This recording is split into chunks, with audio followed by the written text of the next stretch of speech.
Hello, my name is Jason Landry.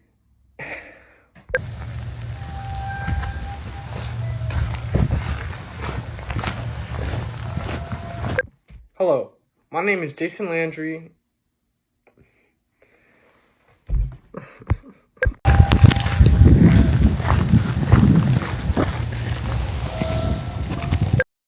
Hello, my name is Jason Landry, and I'm currently a sophomore at Texas State. I've been interested in joining the sound recording technology program here since my senior year of high school. After visiting, We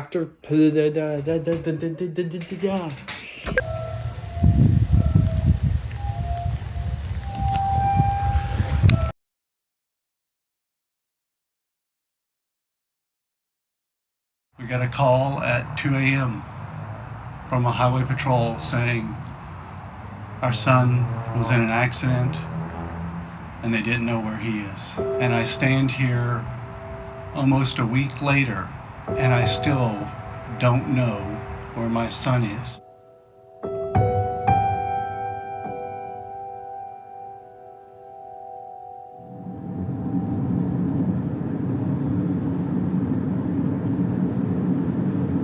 Well, I told you this would be a very special episode of Searchlight. Hey everybody, John Lorden. Thank you so much for joining me here today.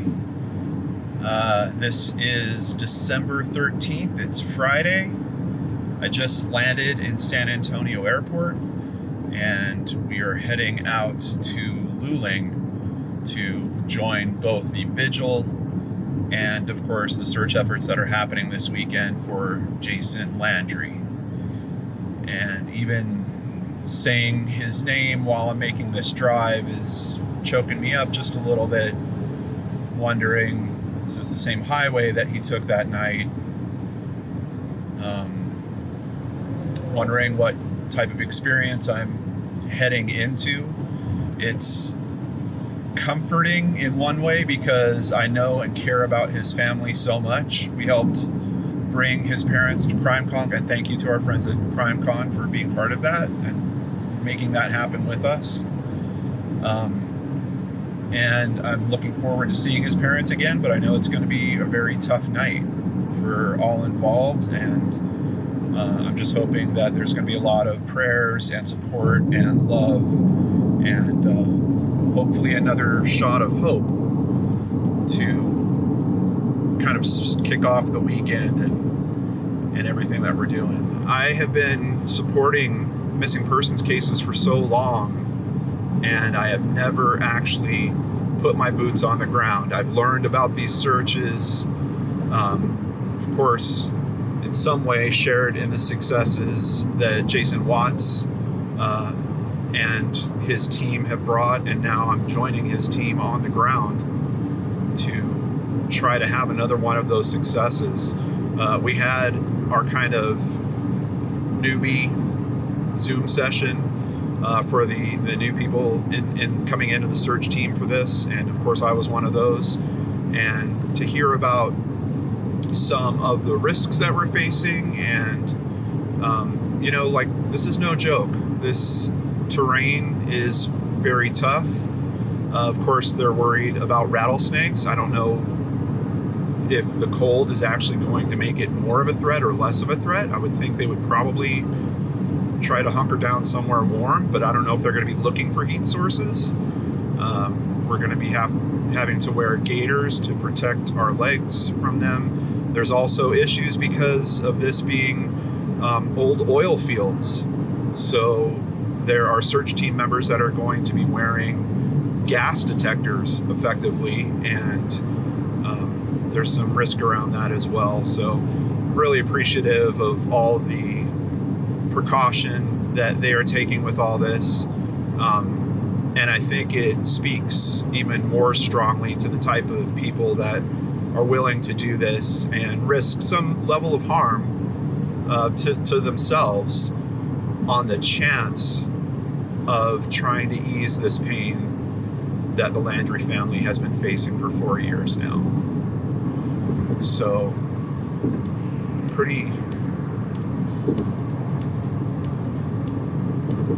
very proud to be here.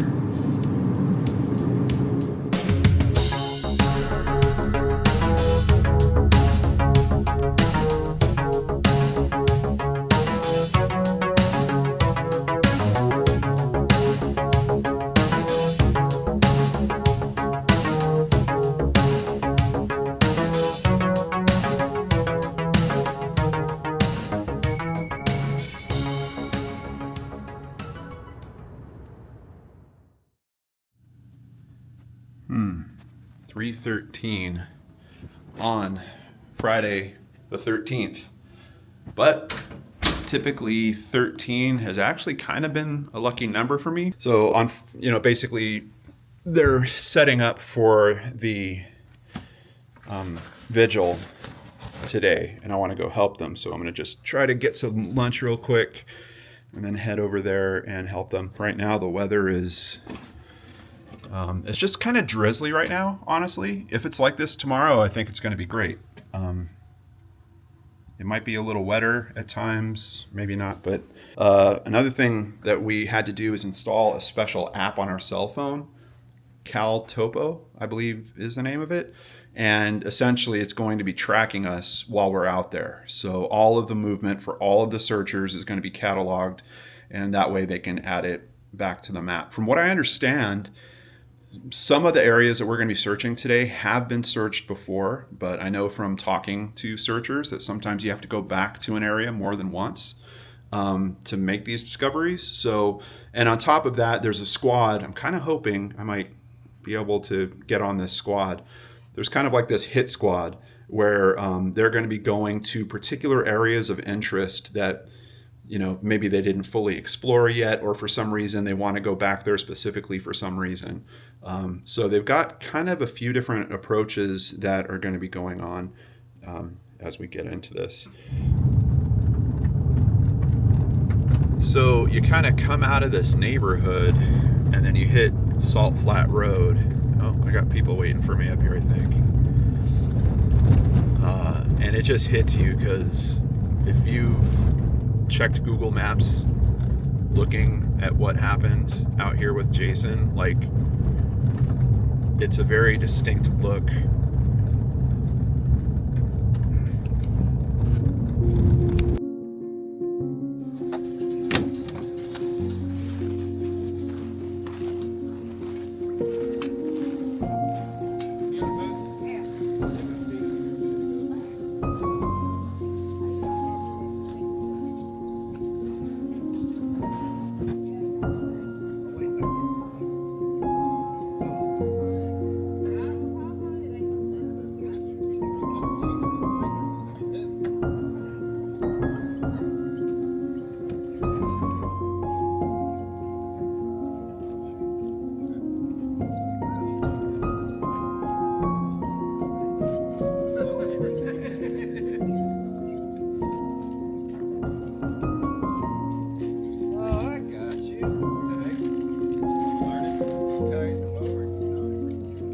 So they are handing out the shirts for the search, and of course the shirts are fluorescent, just in case something happens to someone. They'll be easy to spot, but I get 2 since I'm here for 2 days, and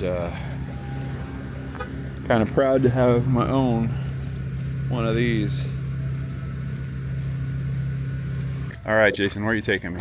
So I am taking you to the tank battery site that is closest to Jason Landry's crash site. Now at night there's a big light that is on top of that tower there. Yeah. And so, I mean, obviously if you're out here naked in the dark and cold, I mean, that's one of the lights that you can see.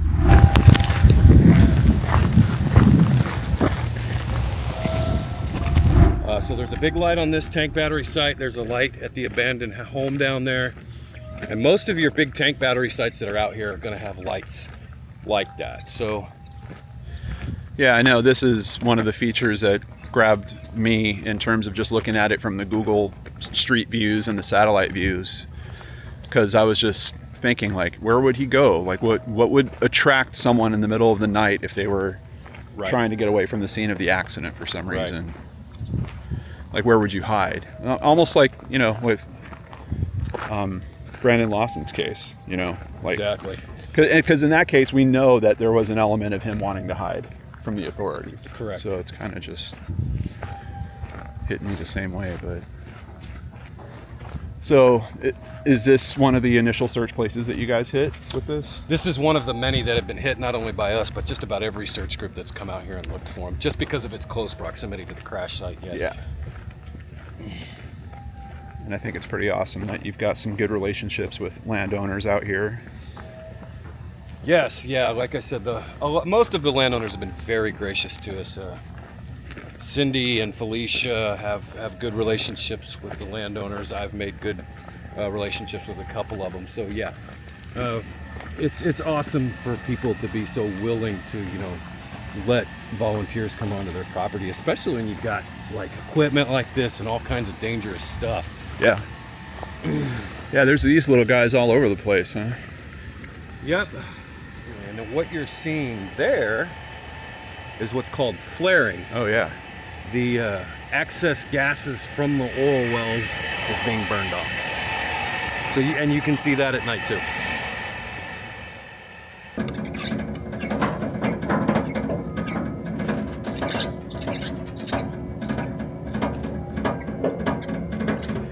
I just keep thinking about being out here in the middle of the night, in the dark, and then hearing these types of noises. But is he like more familiar with it? Are you familiar with hearing this kind of stuff living in Texas? Is this... No, I hadn't even been close enough to really watch how one of these worked up until I started looking into Jason's case and help searching with him. And the funny thing is, I work for a company that builds the pumps that go down in the ground. Oh, really? Yeah. Wow. There it is. Yeah.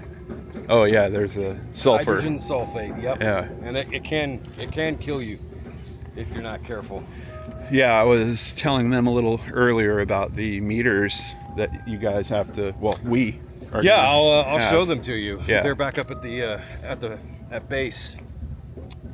So for the most part, as long as you can smell the gas, it's not at a dangerous level.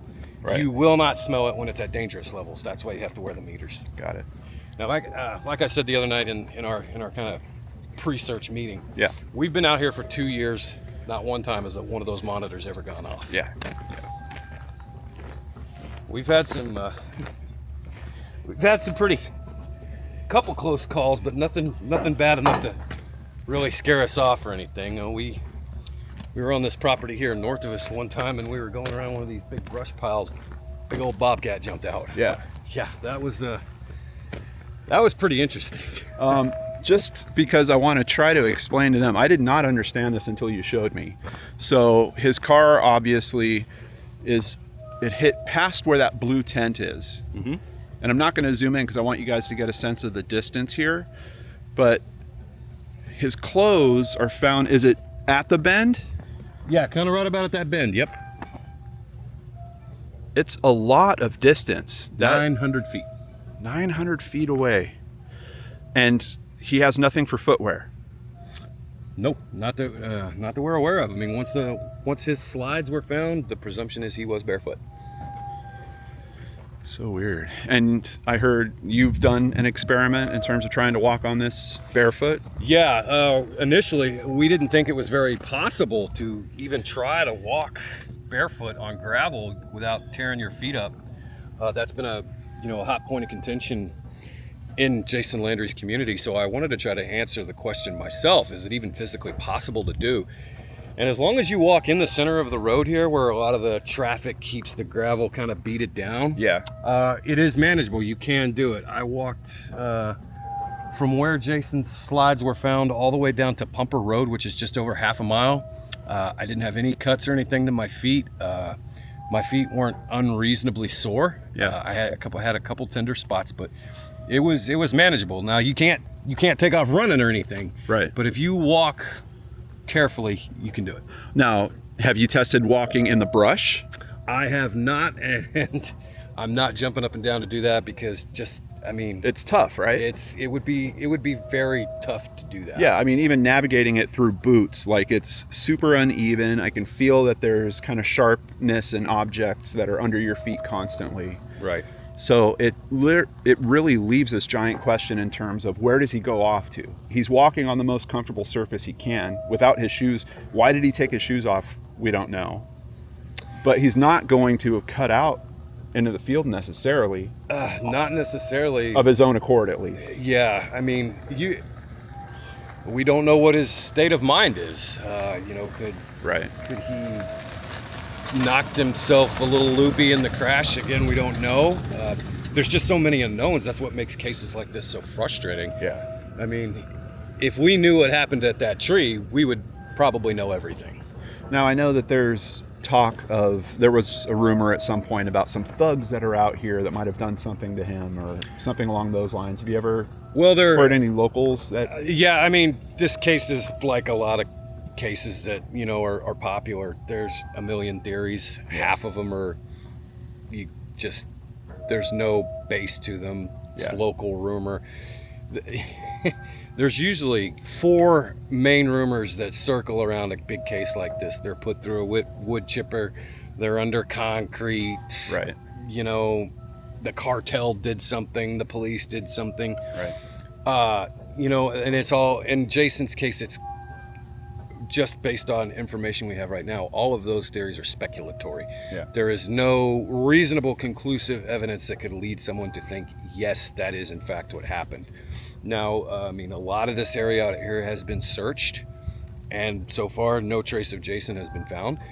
So, I mean, in my personal opinion, I think the possibility of him being still out here and just gone undiscovered is just as strong as the possibility of foul play. We don't have enough information to either rule out or include either one. I think the element of some interaction happening with him, though, is higher for me now after being out here and just realizing that he doesn't have his shoes. He's walking on the most comfortable surface he can. What happens to him? He's not going to go treading off into this thick brush. You would, unless you're right. I mean, state of mind. Yeah. But also the possibility. I know you talked about that sometimes kids are driving under the influence down here. Some type of tragedy happens, and then someone wants to cover it up or something along those lines. Yeah, I mean, statistically speaking, most cover-ups fail when there's more than one person included in the cover-up. Yeah. Because human beings are social creatures. They can't. 4 or 5 people aren't going to keep their mouth shut forever. Somebody's going to talk at some point. They're going to get drunk, and loose lips sink ships, as they say. Yep. However, if it's a single individual, then your possibility of keeping it a secret is very high, or reasonable. I mean, it all goes back to the old saying, what's the best way for 3 people to keep a secret? If 2 of them are dead, because then only one person knows. So, I mean, I think, in my opinion, if this was covered up, it was probably most likely a single individual. Now, it's not impossible for it to be a group, but the more inclusion you have in a cover-up, the less duration of the cover-up you're going to have. You've spent a bunch of time out here now. Are you getting a sense for the people out here? What's your take on them? Again, I mean, like I was telling you earlier, most of them are just good, kind, honest people that are just trying to make their way through the world, just like you and I are. Yeah. But every city, every place has its share of bad characters. No town is immune to that. Right.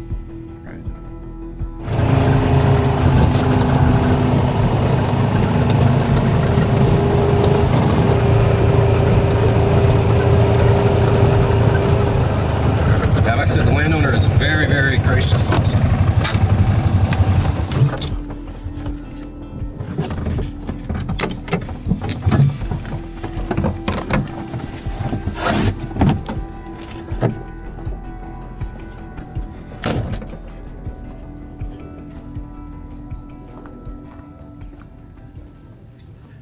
So what's the story with this pond, Jason?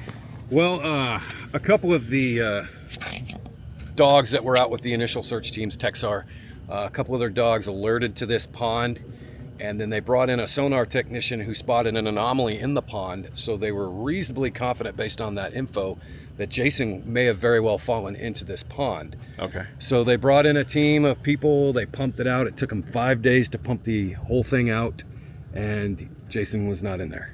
Wow. Yeah. And just looking at the drive over here, it actually would have been kind of feasible in terms of all the worries we had about him walking and stuff. Like, there was a pretty decent cut path Exactly. to get over here. But yeah, this is the spot. It's the classic mystery, man. Yeah. Where did he go? Where is he? Is there an element of foul play? Was it just an accident and he's out here? At the end of the day, we just don't know.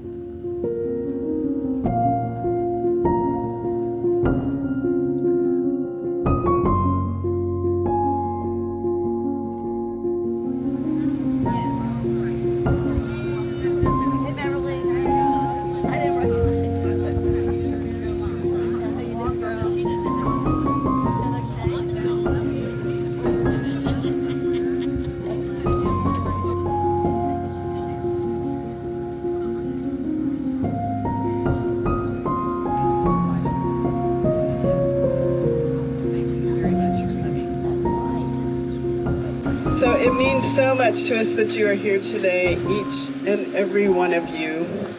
And it is because of all of you that we have survived these 4 years. When I look at our Facebook posts, it moves my heart to see so many responses. The names of people span from our very extended family to friends from elementary school and high school and college and seminary and all the different states we've lived in before. Most of these people we haven't seen in a while, and it's truly touching. And then it also moves my heart to see people that I don't even know that are commenting and praying. There's a whole different feeling hearing from people that I don't know that are supporting us. And so many of you here, I didn't know 4 years ago. Yet now I call you friends. Thank you. Galatians says that we should carry each other's burdens. We are grateful for all of you for doing just that. Thank you for carrying our burdens. I thought I'd share a few stories about Jason. I'm going to go over the years. I'm going to start with a story in preschool when we lived in Austin. He was in preschool, and we were at Toys R Us. He was a huge Thomas the Tank Engine fan, and he saw a train engine that he really wanted. And I told him no, and he was not happy. But his birthday was coming up, so I secretly bought it. Later that day, we were back in our apartment, and I look out the window, and I see him starting to walk up the hill all by himself. Now, he's like 2 or 3. And I was flabbergasted that he was out there by himself. So I ran out there and asked him what he was doing. And he replied matter-of-factly that he was going to Toys R Us to get that train he wanted. I'm curious to know how he was planning to get there. If he even knew, because he wouldn't even know where it was. But also, and it was on the other side of Austin. And I'm sure when he walked out the door, he said to whoever was listening or not listening, "Be right back." So when he was in 8th grade, he loved skateboarding and longboarding. When Jason moved to San Marcos to go to Texas State University, he took his longboard, hoping he'd be able to ride it to class. His apartment was too far away, though, but I think he planned to take it on the bus and then use it on campus. But since it was COVID, he probably never got to. But he still loved that longboard, and Kent found it in Jason's car that night. The book of Daniel says that God reveals deep and hidden things. We know that God reveals deep and hidden things. We are waiting for him to reveal the deep and hidden things related to that cold, dark night 4 years ago, on December 13th, 2020. How long, Lord, how long?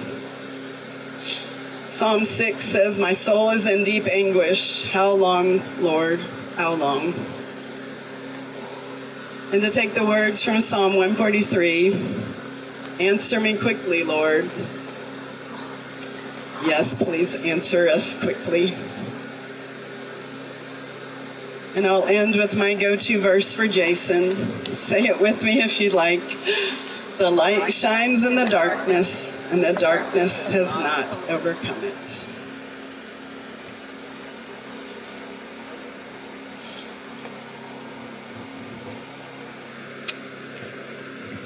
I've seen what happens when a great group of people come together. They can change things. In missing persons cases, in whatever aspect of life you want to apply that to. And I would like to say something to Jason himself. I never met you. I don't know you from Adam. But you have changed who I am. You've changed who these people are. You've brought us closer to each other, to God, to our Savior Jesus. And I want you to know something. And I'm going to quote the father of another missing person. We are coming for you, kid. We are going to find you. We're going to pull out all the stops.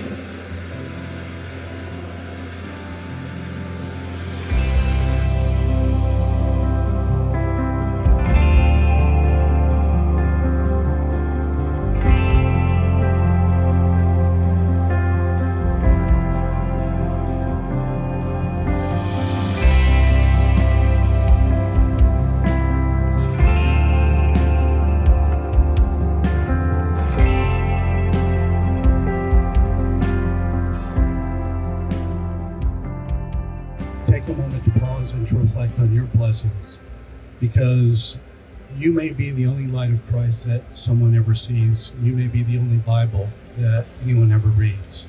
So go out there, be the hands and feet of God, and to remember the blessings that you have, and be the light of Christ as you go out in the world.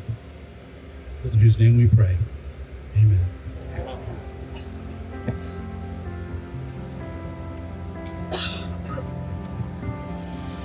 Thank you all for coming this evening. Be safe going home.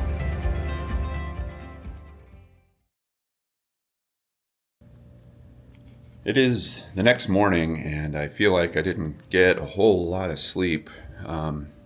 Partly because I had a cup of coffee at the vigil and it was probably way too late to do that. But more importantly than that, I just feel like my brain was working on what today's going to be like the whole time and processing what last night was like. It was really, really touching. It was really amazing. Of course, I got a bunch of footage to show you guys about that. You've probably already seen it. But one of the things I couldn't record was the search team wanted to learn.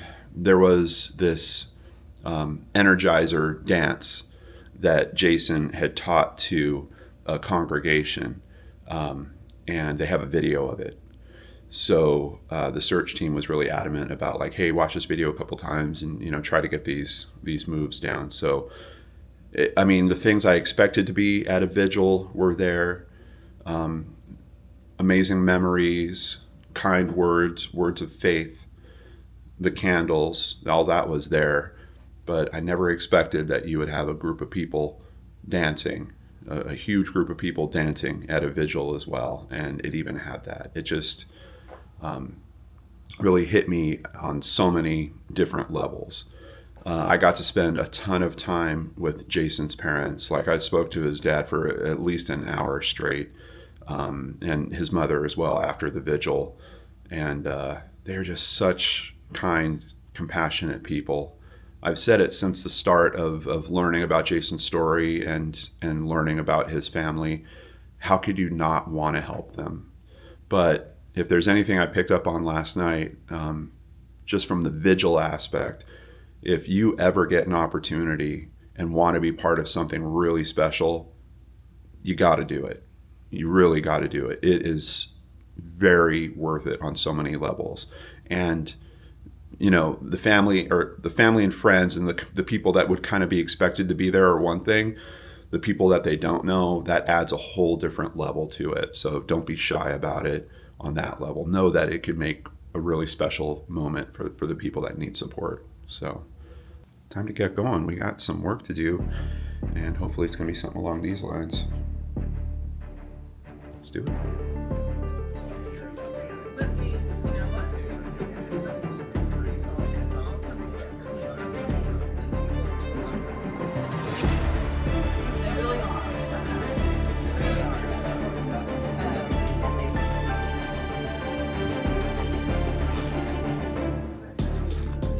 Pass it around.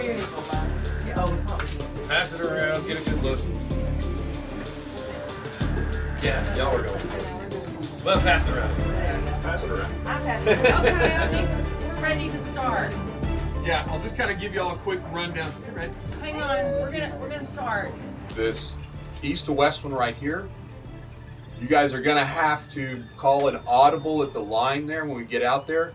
Me looking at topographic maps and whatnot, that is what I think is the downward path down to that slough that's over here.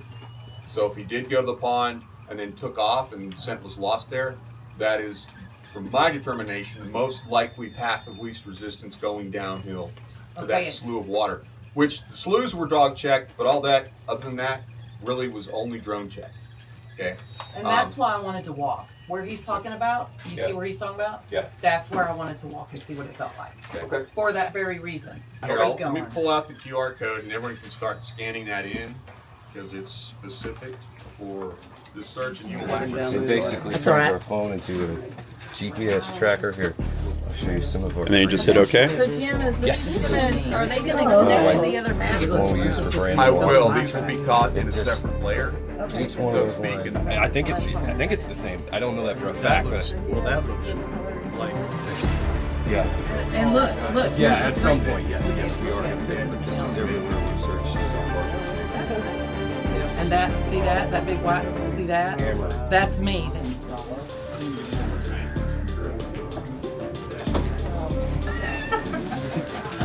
Okay, so we're gonna start out together, and when we get out there, I'll kind of help us put us all into order, but we'll do like we normally do.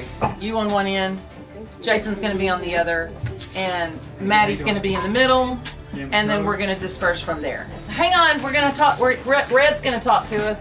So if I end up joining you guys, if y'all find something or whatever, when the dogs are working, they know the difference. They're still gonna try to get you to pet them. No petting. No pet them. No petting, yeah. While they're working, don't pet. But if you stay on your course, the dogs will work around you. Okay. So don't think you're gonna hinder them. They're looking for bones. They're not looking for you. Okay. Now, if you're sick, like bad sick, they will alert on you. So don't. Anyway, Yeah, that's why we don't go to nursing homes anymore. But anyway, okay. when you're walking, just keep. If you see them, just keep walking. Don't pay no attention It's to all- them. They're just we're gonna. we're all working. Yeah. I want to explain what we're talking about. Somebody told us they found a tarp or A rug. rug or something that has bones in it. And we're gonna go check it out. It is probably somebody's deer, probably. It looked like We- a dog to me, but. Or it may be a dog, right? We have found stuff like that in the, so it's, I'm not like doing back handsprings, but we know about it, so we gotta go look. Okay, yeah, let's get going. Here we go. Yeah, of course. I actually watched a documentary on it. Oh, really? So the reason they added on to this one is because you can walk into Buc-ee's and you can be ready for a barbecue or to go whatever. Yeah.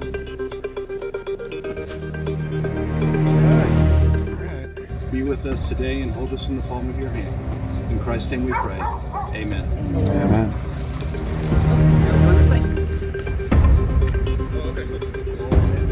It's always in.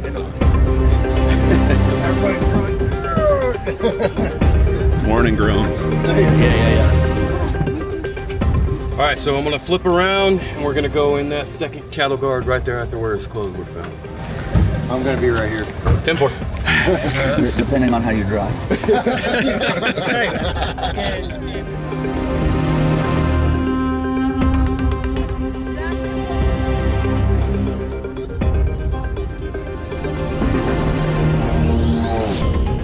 Jason? Yes, sir. What was the name of that crazy plant again? Devil's cactus. Devil's cactus. Official name. That's our nickname for it. Why? Because it's a devil to get out of you. Apparently, it's like shards of fiberglass that get lodged into you, and hundreds at a time. It will surprise me if when you go to chill tonight, if you don't feel something that you didn't notice. I also heard a terrible story about a man that got some in his nipple. So, yeah. So basically, we are checking the ground for anything that looks out of place. Making sure things that look like rocks are actually rocks.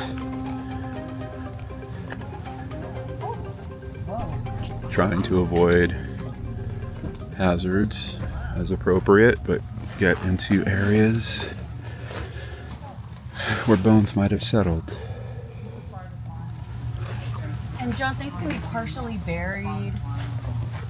So if you see something like sticking out of the ground that looks questionable. Yeah. Definitely at it. Heather told me about a discovery she made of one bone that was up against the bottom of a tree, kind of like this, just partially sticking out. So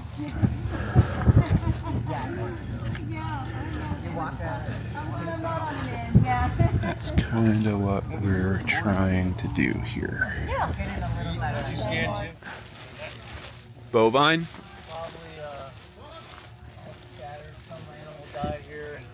Oh yeah. But that's a good thing.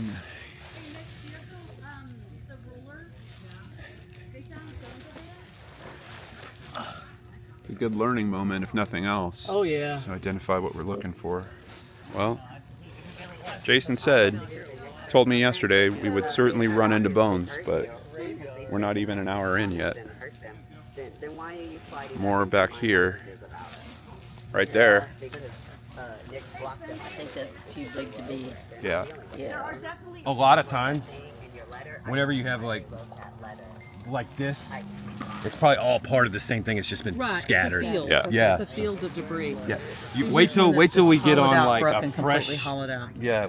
Wait till we get upon like a one that's maybe been dead a month or so. Yeah. Frickin' bones are huge. Yeah. Like you could break out of a freaking prison with them. It reminds you of the Flintstones. Exactly. Okay. Like that. That's I what mean, that does. Yeah. Yeah, that's a big bone, but Yeah. that's like a short one. Hey. Okay, we're kind of going like that. Hey, I set a guideline and I'm walking straight. So Oh, look what he did to me. right. Yeah, and I get the path. Yeah. That's what you get. Yeah. Or you get the. Nice big open path, and John gets in the devil weed. Good luck in that. There it is. Good, buddy. Thanks, Jason. Hey, you wanted adventure. I did.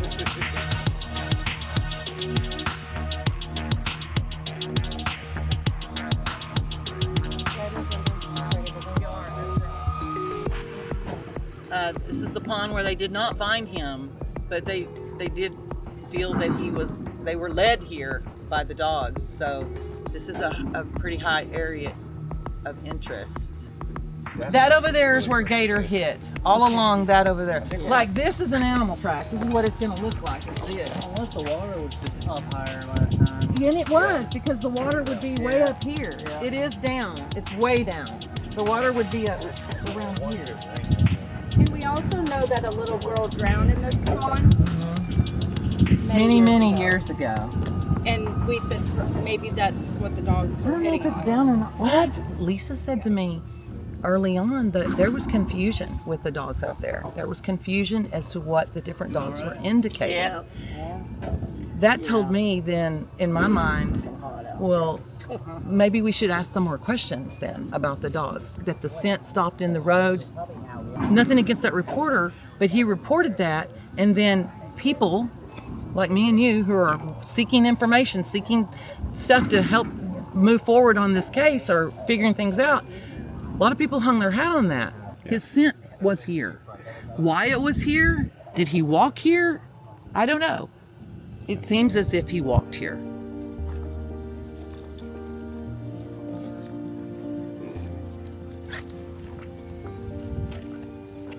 So I just found out that the searcher next to me is the voice of News Nation. You just found that out? Yeah, I did not know. You gotta do this. Hi, Heather. Hey, I'm falling Yeah. as I do when I'm not on the mic. What do you say for News Nation? Do you intro the shows or? Yes. Oh. Like tonight in Cuomo. Like what is like? Oh. Oh. That's porous, right? That looks porous to you, right? It does look porous. Yeah, I'm pretty sure. Animal. That looks animal. It looks animal. Because of all the pores. I think so. I learned about the porous bones today. So Right. I'm gonna use my new science. Yeah. It's still too the light tannish color here Yeah, it's pretty new. is it's pretty indicative that it's reasonably fresh, month, maybe two. So yeah, anything of Jason is gonna be probably really bleached white by the sun by now. Very good. Oh yeah, here's these Flintstone bones you guys were talking about. Here's this part of the hip right here. Yeah. Look at this. Golly, he's buried in there. So just wrapping up the lunch break on day one, we were out there searching a little over 3 hours, I would say. And Jason did not lie. We certainly found a lot of animal bones. And it's nice because there is this other sense of completion. Basically, we've got this app on our phone that's tracking all of our movements.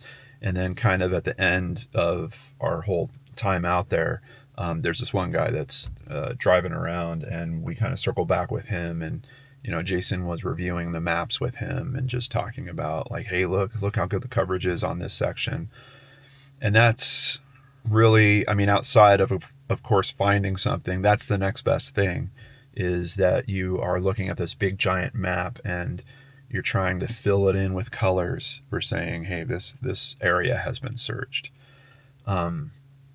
It's also opening my eyes to how effective searches may or may not be, just because of the human factor, and the terrain. Like there's certain places where, you're supposed to be walking in a straight line, but all of a sudden you're looking into a bush of devil's weed, or even like most of the trees out here just have very long, very sharp thorns.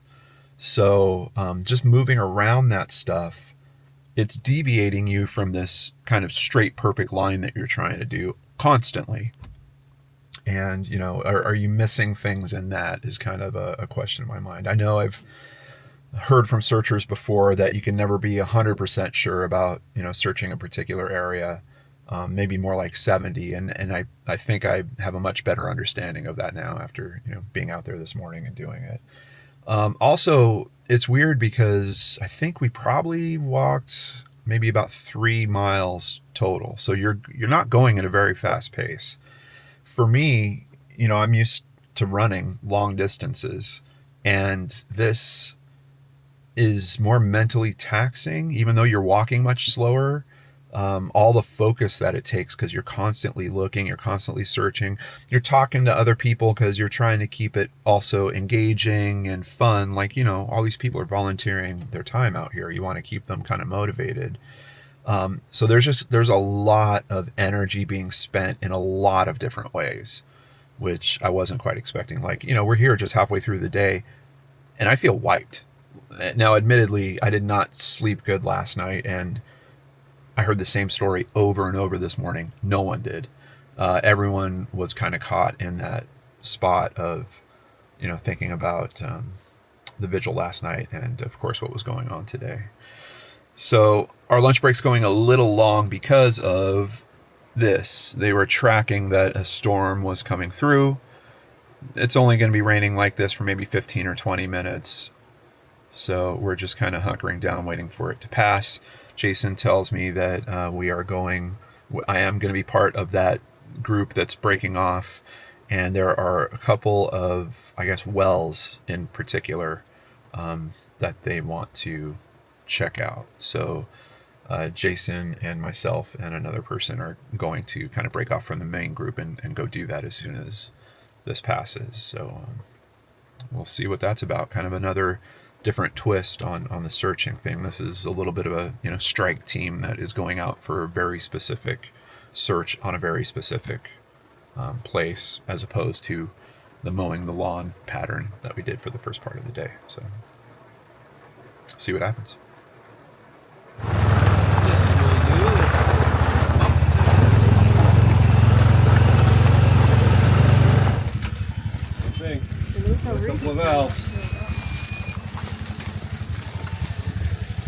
When y'all take a picture of that, I'll show it to Jim. Yeah. That way, it ain't no well. It's just like a valve. It's a valve thing, yeah. Well, is what we had found over there, where you walked up and there was a hole in the ground. Yeah.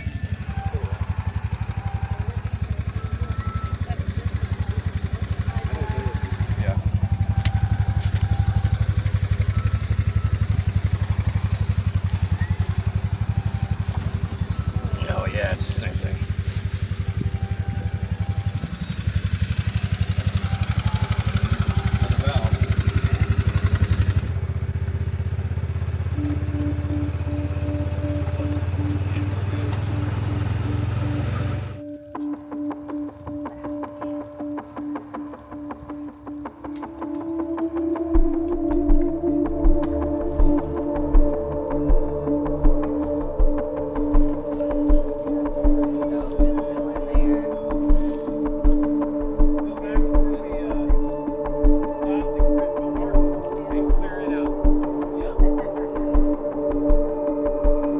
the lead. Well, I'm not the leader. Man, I don't know. That thing right there is if you step in there Death trap. and fart wrong, that house is coming down on you. Had to be a fart wrong in there. That's the only thing I can think of to say. Yeah. But that's not an exaggeration. Clearly hanging out with boys. This lady apparently found some bones wrapped up in a carpet that's underneath a bridge. Again, some people will do weird things. Like when their dog passes away, they'll wrap it up and just go toss it somewhere, which in my opinion is very inhumane, but people do that. Sure. So I think that's probably what this is. She didn't call law enforcement. She thought it might be human. I don't know. Again, I don't. Yeah. And some people aren't cool with talking to law enforcement. They don't. Yeah. They don't want to deal with the police. So I guess just seeing how big these parcels of land are out here when people like their privacy, right? Yeah. So anyway, we're on our way to investigate that, just to double check it. All right.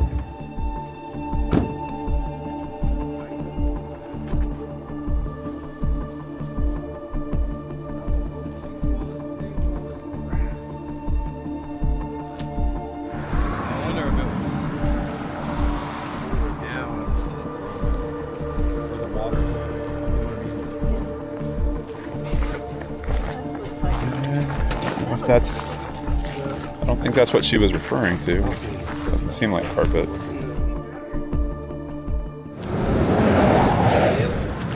Found it. That's your animal bones right there. Yep. So that was easily debunked. But we checked it out. Oh, it's not even carpet. That's a carcass. That's a carcass. That's carcass from judge it. Yeah, I think deer probably. Yeah, that's a deer. I'll have He's a been quick... there for a while. You can see where the ground's turned black from his teeth. So we don't think we found what she was describing, Jason? Not exactly. I mean, just judging from the bones back there. Yeah. That could have been part of it. It also could be, as I said, someone didn't want to go through the trouble of burying their dog, wrapped it up in a carpet, and yeeted it off over the bridge, which is horrible, but... Yeah. Crazy how your eyes get drawn to so many white things, and there's like styrofoam. Of course, we're by the side of the road, so it makes more sense here, but all day focusing on white things. Of course, around all of the oil production stuff, there's a lot of PVC pipe, so keep running in fragments of that.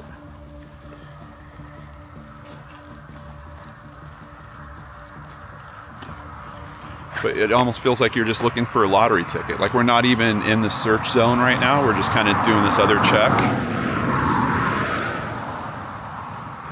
And you can't shut it off. Like you're still like, we're still looking. We're still looking.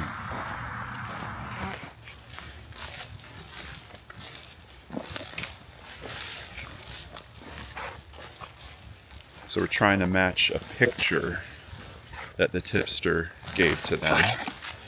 And the foliage seems to match more like what we're seeing here.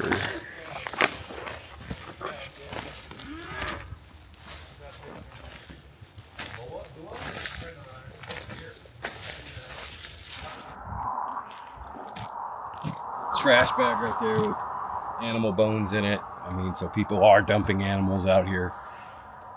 Not a match for the picture though? No, but that coupled with the fact that the bones in the pictures that she took don't even appear to resemble human bones. Right. The fact that you're finding evidence that people are dumping animal bones here leads me to believe that reasonably this was, I mean, it just didn't pan out to be anything relevant. Yeah. I mean, we knew it was but, I mean, a long shot, right? Yeah, but you cross your T's, dot your I's. Yeah. Yeah. They had to wrap up a little early because of some intense rain. Dog search that we were going to do at the end of the day got called off, but we're going to hit it first thing in the morning. And now everyone is huddling around the only shelter we have, getting ready for dinner for the night. So that is the end of day one, and there are so many lessons. I think the biggest thing for me is the perspective has changed for what I think is important and what would have drawn his attention out here that night. There is another highway that is just next to this, and you can hear the traffic from that highway. And it's just making me think there might have been some possibility that he tried to head in that direction. It would kind of make sense with where his clothes were found. There's a road that cuts between Salt Flat Road over to that highway, and it's really not a long road at all. So thankfully, the dog search we're going to do tomorrow morning is going to be in that stretch on that little road. So you never know, right? I guess we'll see what happens tomorrow. We did this section down here, but not this little piece right there where I go to Rick's. We'll do that, and then I might. It's more dark than it normally is. Right. And I think about how dark it was that night. And Jason was walking down that road so dark. This is the vision of what, like, the Jason Landry disappearance. It's like right here, you're sitting on top of this hill. There's an even better one. Look at that light.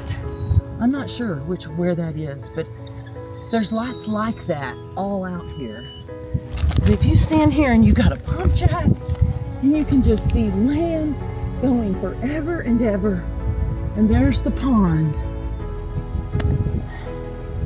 And this is just one property. Yeah.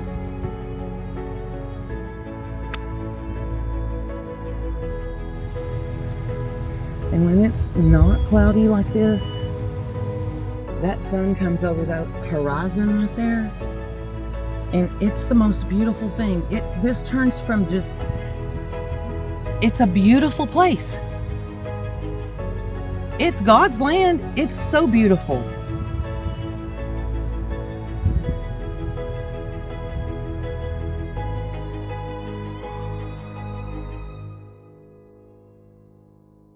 Most of y'all saw this yesterday. So Come on in so you can see good.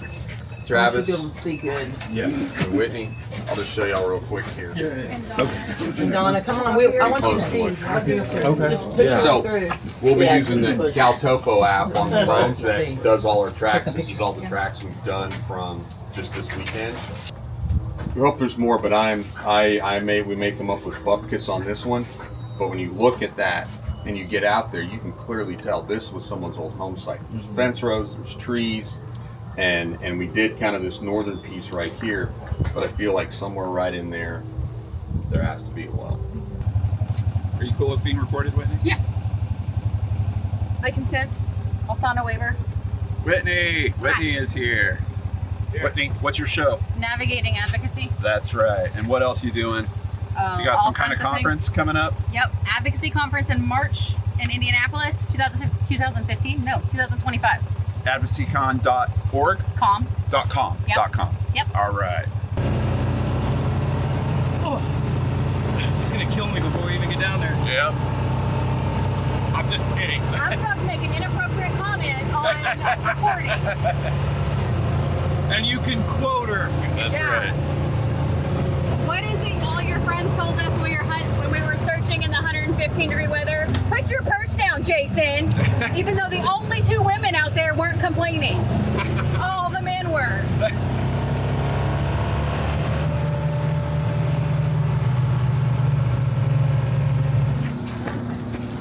So I don't know if you're not going to see the boxes on you guys' map because it's a different map that Jim had y'all scan yesterday. Right.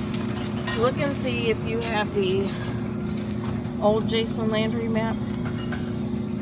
But even when you start your track, at least he'll have it. He'll have yours, and then he'll transfer. I don't know how he's doing it. But Yeah, anyway, he'll transfer them all together. So John, I don't think you're. I don't have the old one, so just record on the new one.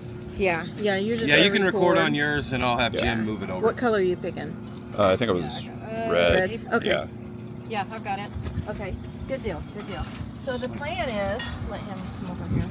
We're going to start in D and go down to B, and then we'll cut across to F, and then we'll see how tired Finn is to come back and get a different dog. Okay. But our areas go from all the way there, So all the way across. This dog is a cadaver dog, so he is specifically trained to hit on human remains. Okay.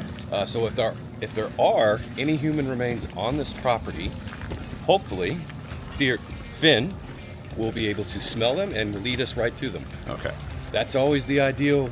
That's the plan, so to speak. Right. Her name is Crystal Fields, but we call her Red. Oh, okay. Red has really worked hard with these dogs, and Gay over there is Finn's handler. Yep. But these dogs have really been proofed off, and when we say proofed off, that means trained not to hit on like animal carcasses, hogs, stuff like that.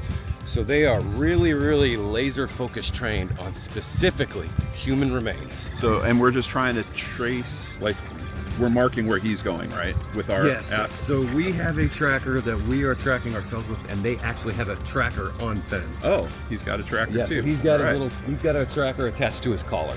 Nice. Jason?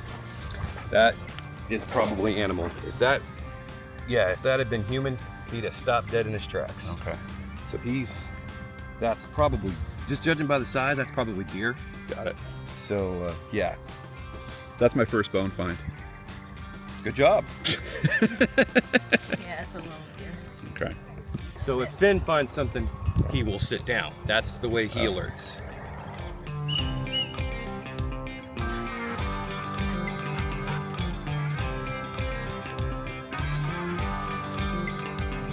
And how much time was he running right now? Let's see, I can tell you how long I've been tracking, which is the same amount of time probably he has. About 20 minutes. Yeah, so far he's been going about 20 minutes. About 20 minutes, and we're having to give him a break already. Yeah, those dogs work hard, man. Yeah. And that's about normal. Yeah, that's what I say, isn't it? 20 minutes and you put them up and switch dogs. Well, and he probably covered about 3 times the amount of distance that we did. Oh, yeah, man. Yeah. That's why I'm saying he was moving. Yeah. Now, is he done for the day or just done for like a little while? Yeah, by the time her dog gets done, he'll be ready to go again. Oh, okay. I didn't know what was the average time y'all let him rest before y'all try him again. Well, normally we have a rotation. Yeah, you got a rotation. Yeah, so it'll be Finn, and then I'll probably run the Coyote, and then it'll be up to Gay if she thinks he's ready to go again. If not, then we'll grab Mercy. Oh, I see. I And see. you just keep rotating until you know he's not tired. Then you put him back in rotation. Oh, Like okay. Regal's not going to be working today because she got sick from yesterday. How many dogs did you bring? I brought 4. And you have 8 total? I have 8 total. Yeah. Someone wants to work.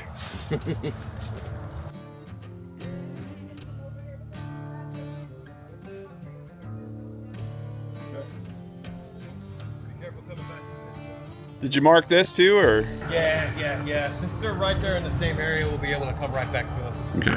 Even if I just mark the one. Okay, so we're going to drive over to area I. Okay. So that's the plan. 10-4. We'll be right behind you. Okay.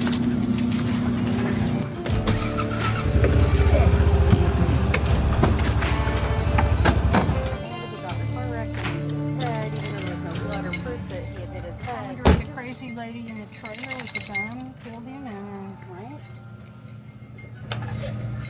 Yeah. Weird. Who do we have now? This is Enzy or the Coyote. Everybody Enzy. calls her the Coyote. The Coyote. Beautiful dog. Mm-hmm. Is she full shepherd or Malinois? She's full shepherd. She's Czech. She comes from the Rin-Tin-Tin bloodline. Wow. Yeah. She's so light. Beautiful. You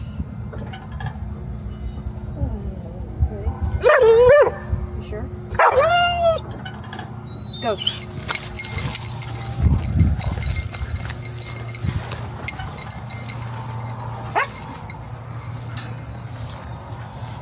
Ready to go to the bathroom.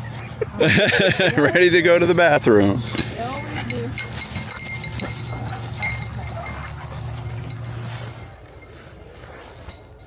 So flanking the dog is very different. We're covering a lot more terrain It's a little bit more about letting the dog do its job and keeping up with it, supporting it. Whitney's doing a good job about kind of cutting off to the side and doing her own look. But it's just very different from the ground pounding, lawn mowing work of yesterday. Yeah, it looked like a Oh yeah, wild hog. All right, look at that too. Yeah, there's the tusks here. Yeah. the bottom. Here's the lower mandible here. Yep. Pretty gnarly. That one's a little one too. Yeah, that's one Wow. of the smaller ones. They can get up to what, 500-600 pounds easy. Oh, 1,000? Jeez. And they'll just, it'd be like a miniature raging bull coming at you. Yeah. All right. So if Ben's ready, if he's not ready, it's not going to be mercy. We'll go on the inside of this and hit the middle. Here's the rest of it. 15 minutes. That's how far we got. That was actually a really good example of how the dogs are proofed off not hitting on Yeah. humans. Oh yeah. She walked right up to it, sniffed it. Nope, not what I'm looking for. Just go 15 minutes. Here's a good. Yeah, This is a. here's more of the, that's part of the vertebrae. Here's another good vertebrae. Couple of ribs, yeah. You can kind of tell the difference. That's a They're classic. much smaller. Yeah, that's a classic example of animals scattering things right there. Yeah. Yeah, there's another one over there. And that piece that we found back over there is probably a piece too. Oh yeah. Probably the back part of the vertebrae. Yep, very good. Here we go. So we are back over at a well that's covered in cactus. And how do you search that? They've got a camera that apparently they are dropping in there. We also have a couple members of Jason's family here. Let's go ahead and take a look.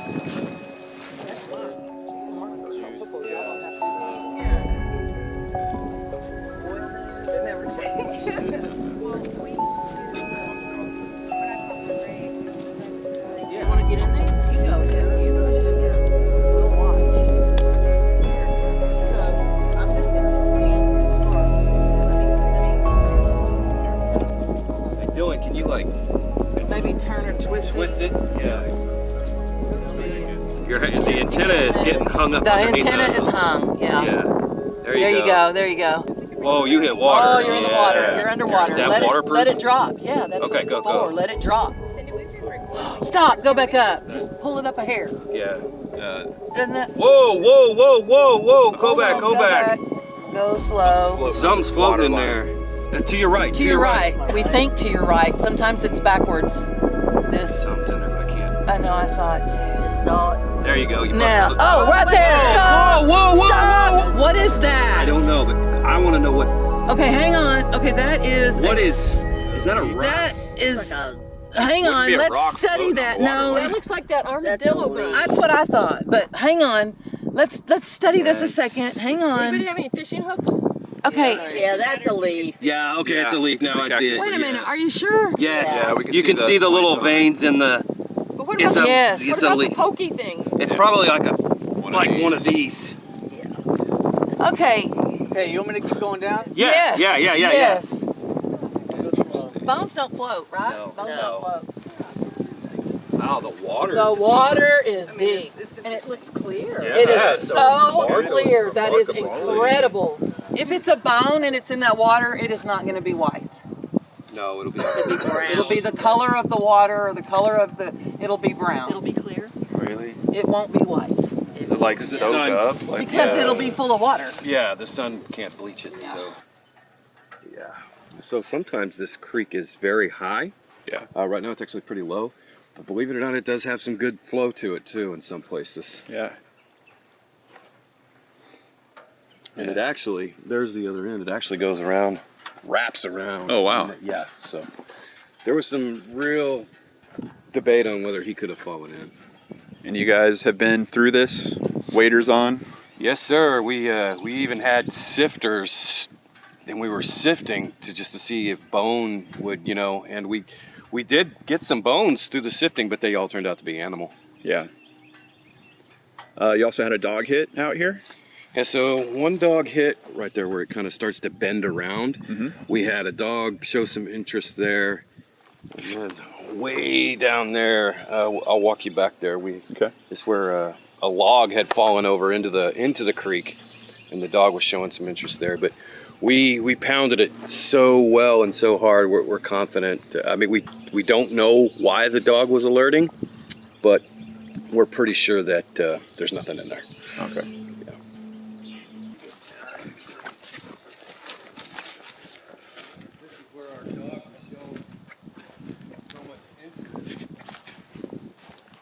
Way too big. I can't count how many bones we've seen out here this weekend. Each one like a lottery ticket, hopefully being what you're out here to find. But I know at the start of this video I was talking about being lucky. I don't know how you can go through an experience like this and not feel lucky, just seeing all the camaraderie, the people working together, what that means to the family.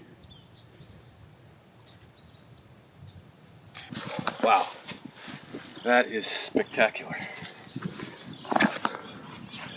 But if you were walking alone in the dark, oh yeah, that and ledge. you fell down there, that'd be nasty. Yeah, it'd be a very ugly slip. Well, Jason, I'm about at the end of my journey out here with you guys this weekend. I've learned a lot, and there's been a lot of realizations that have kind of happened along the way. One of them for me is that we were looking for a fragment. You know, we were just looking for some piece of bone that would essentially tell us at least that Jason, it would confirm that Jason was no longer alive. It would confirm that he did pass away out here. But with that, that's not the complete story. That wouldn't be the complete story of what happened that night. I know you've made a discovery previously with Brandon Lawson. Does it fill in enough of the story for you when you make a discovery like that? Do you get closure out of that? Yes and no. I mean, the discovery of remains would obviously, I mean, we would have a location for him. We would know where he is, instead of hoping and praying that he's not, you know, being taken and something nefarious happening and stuff like that. So there'd be a peace of mind that comes with that. Right. My personal closure is knowing the family has some sort of answer. Yeah. Kent and Lisa would at least have something. Yeah. You know, you may never ever get the complete story, because I mean, none of us were here that night. And unless you find some additional evidence with the remains, you may never fully understand what happened out here December 13th, 14th, 2020. Yep. The only person that may ever know the answer to that is the person who has tragically been lost to us if remains were to be discovered. But yeah, and this is ultimately an extremely challenging case because we don't have clothing, we don't have personal items that were with him. When you have a subject go missing under conditions like this, you're trying to make sense of something that you can't make sense out of. Right. But I mean, yeah. With Jason's case, I feel personally, this is just me, I can't speak for any other searcher, I personally feel that there is still a reasonable degree of probability that he could be out here, perhaps in an area that no one has searched yet, and we know from speaking with landowners out here that some of the properties have not been searched. Right. I do think very well there could be an element of foul play to it. When you have a case like this, you don't have enough information to be able to say with reasonable certainty, okay, which is this? Yeah. So what do? Everything's on the table. Yeah, everything's still on the table. So what do? Well, you keep coming out. You keep searching. You also keep putting Jason's case in the limelight. Keep it known locally in case there is a bad guy that has information. Perhaps he'll have a change of heart. You know, his conscience will bother him. He'll find religion. He'll talk to someone. Yeah, he'll find Jesus and get that off his chest. Yeah. About every 6 weeks, this team is coming out here and doing searches outside of the summer months because, I mean, this place is already tough. But with the sun on top of that, it gets even worse, apparently. I feel really privileged, and I want to thank you so much for inviting me and bringing me out here. Oh, it's a pleasure. I feel like I kind of had a sense of being part of the Landry family just through my contact with Kent. But now there's this other layer of the search team that's like another blanket of family around them. Absolutely. And now I know so many more of them. So I started referencing this guy as my brother years ago, and that's not going to change anytime soon. Nope. Thank you so much for sharing this with us. Yeah, hey man, I was glad to have you out. I think it's important for true crime content creators to actually get out and kind of dip their hands, as long as they're doing it ethically and morally. Oh yeah. Dipping their hands in and just seeing what all goes into these actual cases that they're covering. Oh yeah. And so that's one reason I was really glad you were able to come out. It's going to inform my viewpoint on even the analysis that I'm doing from Google Maps or whatever will be different because of understanding. Yeah, I mean, it's easy to see things from, images that were taken long, even a year or two ago. Things can change so much. Yeah. So I know it's been a learning experience for you for sure, and you were right, man. You come out here, man, and you work side by side with people. In some ways, man, you're putting your life in these people's hands. You're trusting them to keep you safe, and they're trusting you to keep them safe. So, and that's really, I've said this a million times. I'll say it 1,000,001. That's one of the really cool things that I have enjoyed so much as my journey as an advocate and a private investigator, and then just doing things like this, is meeting the really good people. The effort yields its own rewards. Yeah, that's the best way to put it, man. Well, if there's another benefit, it's getting to see another side of Texas. The term God's country, I get it.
Thank you guys for joining us on this very special episode of Searchlight, and we'll see you again in 2025.